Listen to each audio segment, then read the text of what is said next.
Hello, friends, and welcome to episode number 18 of the Metropolitan Minute. Well, folks, it was a pretty brutal week of Mets baseball, to be honest. One of the worst of the season thus far. They got swept in San Diego and then dropped 2 of 3 at home to the Giants. To paraphrase the great Michael Scott, I didn't hate it, I just didn't like it at all, and it was terrible. The West Coast road trip started out with a bang, but ended with a whimper for the Mets.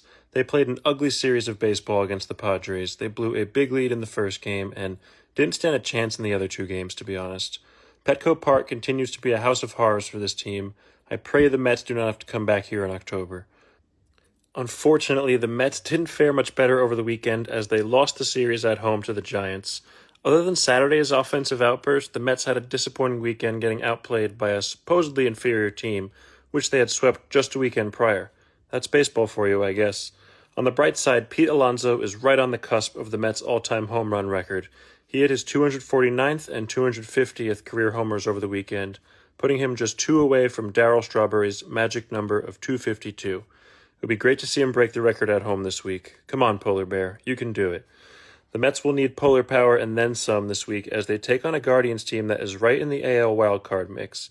They've been hot as of late, so you can bet on Cleveland, making things tough for the Mets, but I would wager that the Mets are up to the challenge, if you've been following that story. Hopefully the boys can finish the homestand strong, though, because after that they have a meeting in Milwaukee with the best team in baseball in the Brewers.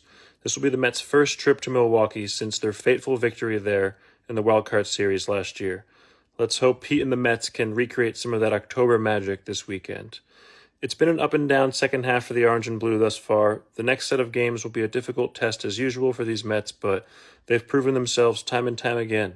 The schedule is going to be tough down the stretch, but I believe in this team. You gotta believe. LGM.